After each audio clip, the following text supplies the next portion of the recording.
The presentation of anarchism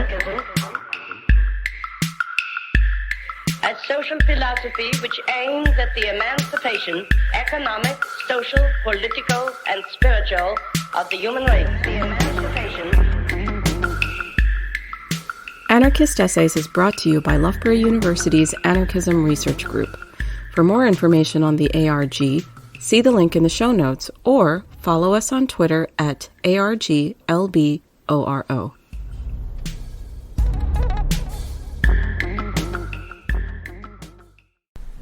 Remembering Louise Michel, From Anarchist Assassin to Banksy Boat, by Clara Vlessing.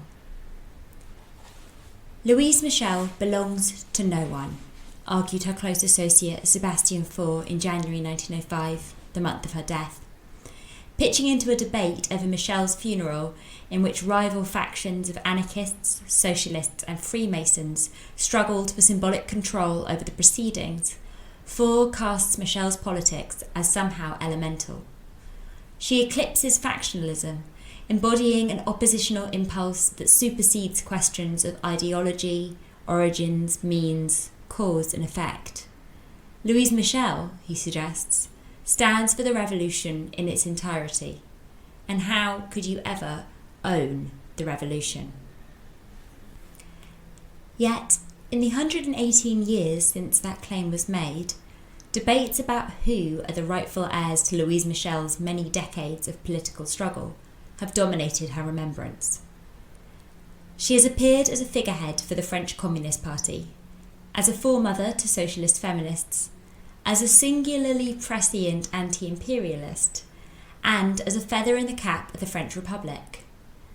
And while Michel's popularity has waxed and waned, in her native France her cultural presence has remained significant, if not around the world. Across successive representations, Michel's strident anarchism slips in and out of focus. Sometimes it is a defining aspect of her political activity. Other times it passes unmentioned, appearing as an archaic demonstration of her defiance or as an unexplained adjective in her biography.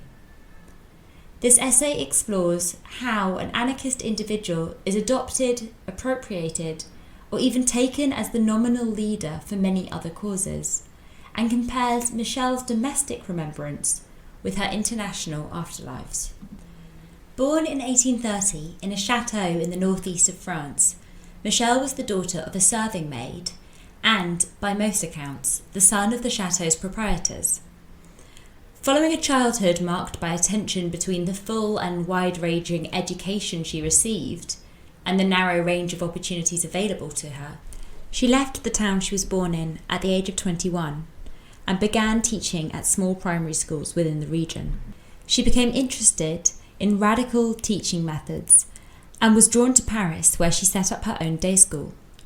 In the capital, Michel embraced a loosely defined socialism, which focused on the power of the masses to bring about change and emphasised the cruel subjugation of domestic labourers. During the Prussian siege of the city in 1870, she provided medical support for the wounded and besieged.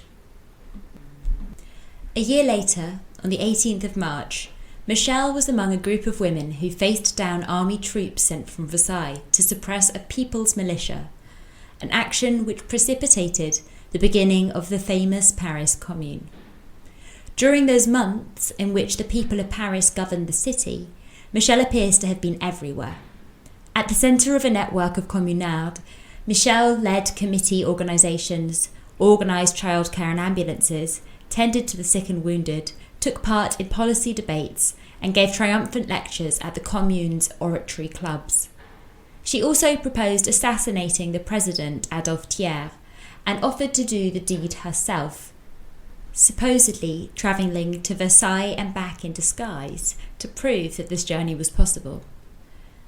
But her fellow communards were less enthusiastic about this proposal, and Thiers was spared. The final days of the Commune were violent, culminating in the infamous Bloody Week, in which the Versailles troops massacred communards in their thousands.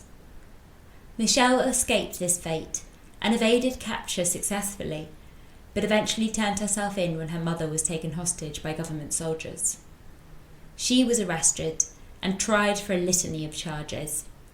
She offered herself as a sacrifice to the Commune's cause, reportedly stating, "If you are not cowards, kill me."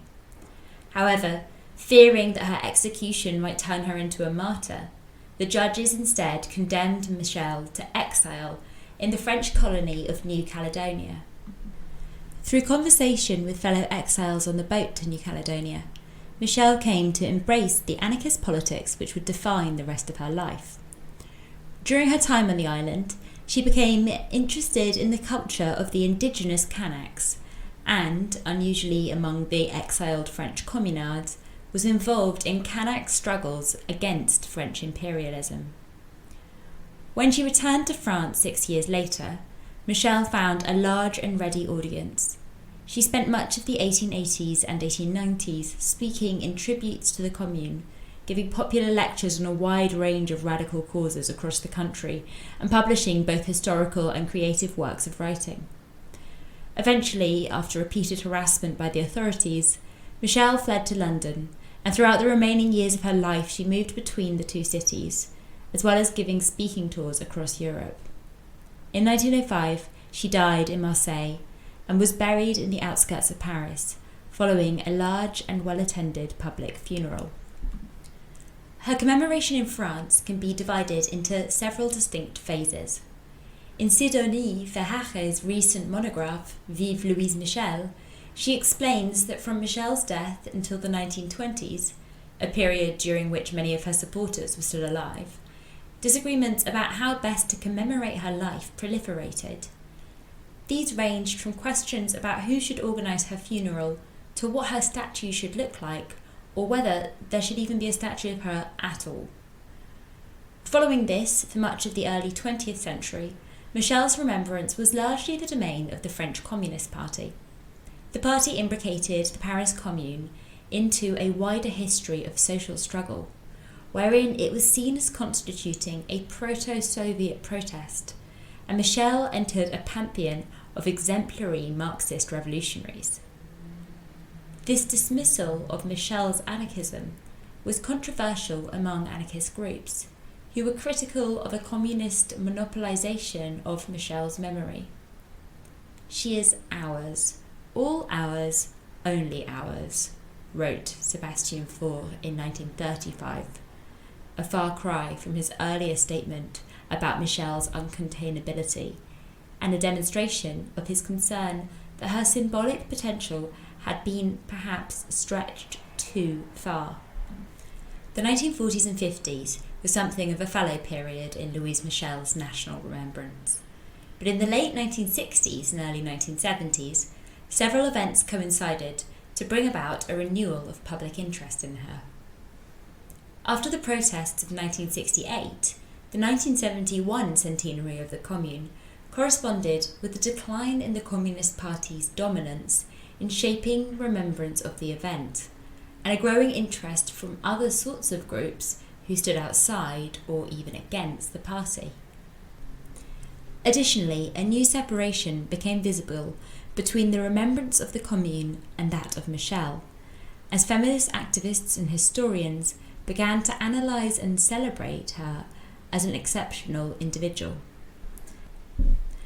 Michel's popularity with second-wave feminists soon led to a wider growth in her public appearance, and, in a somewhat unlikely turn of events, her eventual acceptance as a historical figure within the national narrative of the French Republic. In Verhaeghe's account, the election of François Mitterrand in 1981 and his appointment of Yvette Roudy as Minister for Women's Rights cemented the wide public circulation of representations of Louise Michel. This is exemplified by the first French celebrations of International Women's Day in 1982, in which Michel's was among several portraits of important historical women exhibited at Saint-Lazare station. For the same event 4 years later, a stamp depicting Michel was issued. And since the late 20th century, Michel's visibility in French civil society has continued to grow and grow, with the crowning designation in 2004 of the Place Louise Michel, a large square in Montmartre under the Sacré-Cœur, the very church that had been built to celebrate the failure of the Paris Commune. To this day, Michel remains the only woman to have a Parisian metro station named entirely after her. In contexts outside of France, however, Michel's appearances are mostly connected with the anarchist movement or with other strands of the radical left. In an article on Michel's exile in London in the last decades of her life, Constance Bantman notes the methodological nationalism that has characterised her representation. As well as identifying masculinist historiographic tendencies that she sees as having undermined the efficacy of Michel's political activity, Bantman argues that Michel's self-presentation across national boundaries has been understudied. This applies both to histories of Michel's life and to studies of her afterlife, in that her international remembrance has often been overlooked and follows a different trajectory to her national remembrance. Until the late 20th century, Michel's memory outside France was essentially the preserve of international anarchist groups. For example, 2 different loyalist battalions in the Spanish Civil War were named after her. As Michel's French reputation has grown, so too has her international reputation. Her memoirs and other writing have been increasingly translated into various languages. But those viewing Michel from outside of France have often contested her absorption into a progressive narrative on the part of the French state. In an article on the recent boom in publications of Michel's writing that began in France, Maria Miguel-Áñez Martinez identifies and pushes against a tendency to depict Michel as a revolutionary writer rather than as a writer-revolutionary. Miguel-Áñez Martinez looks at the publication of Michel's writing from an international perspective and points to early translations carried out by Spanish anarchists at the publishing house Sempere in 1908, shortly after Michel's death. Bringing the inherent internationalism of an anarchist perspective to Michel's afterlives challenges the restrictions and contradictions of her dominant representation in France. Correspondingly, Michel's international remembrance generally gives greater weight to her anarchism and less to her exceptionality as a pioneering woman or feminist. Promoting his 2017 play about Michel's exile to New Caledonia, British writer and journalist Paul Mason claimed he could never have made the play for a French audience because it included a critical account of Michel, showing the less attractive nuances of her relationship with the Kanak people. Mason proposes that Michel has, to a large degree, been claimed by the French establishment, but he notes that outside of France, there are anarchists with tattoos of her face, from Barcelona to Buenos Aires. Regardless of the veracity of this statement, Mason attests to a clear split between Michel's celebration as a national icon of liberty or progress, and that as a luminary for small numbers of anarchists worldwide. In August 2020, Louise Michel's name made headlines around the world. This was not prompted by a commemoration of the Paris Commune, nor was it the result of a celebration of the defining figures of French history. The Louise Michel in question was in fact an enormous ex-Navy ship rescuing refugees from the Mediterranean, commissioned and financed by the famous millionaire street artist Banksy. During its first mission, the Louise Michel was overcrowded with refugees, and the crew were forced to send out a distress signal. The event rippled through the international media, prompting many stories about the involvement of the mysterious Banksy, whose identity is largely unknown. With the debate over Banksy's identity and politics to chew on, Michel's name either passed without comment or was relegated to a few sentences early on, in which she was mainly described as the anarchist feminist Louise Michel, or occasionally the French anarchist feminist Louise Michel. In an overview of news reports on the ship's activities, I found only one in English that led with a more detailed discussion of Louise Michel herself. This included an interview with a member of the crew who verified that they, the crew, had chosen the ship's name, regarding Michel as the perfect encapsulation of what we believe. The notion that Michel's life and beliefs lie at the heart of the ship as a phenomenon is given little weight in most accounts and responses to Banksy's Louise Michel. The Louise Michel ship underlines the relationship between two strands in Louise Michel's cultural memory. Most publicly, it stands as a demonstration of Michel's flexibility as a figure. As with the naming of the Place Louise Michel in Montmartre, the ship's characterization of Louise Michel encompasses an all-purpose fight against oppression.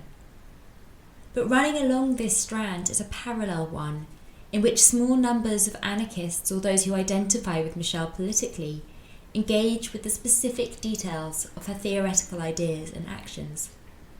In the example of the ship, its very naming is the result of the allegiance of a few activists. So while in France Michel has often been sanitised, remembered as an exceptional woman, a teacher or a saint, outside of France, where it does not have to compete with these representations, Michel's identification as, above all, an anarchist still dominates her commemoration.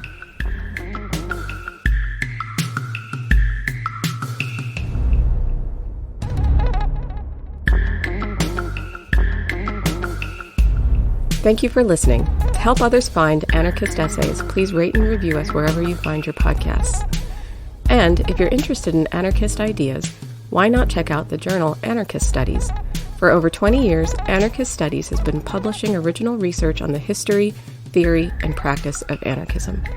For more information, visit www.lwbooks.co.uk/anarchist-studies.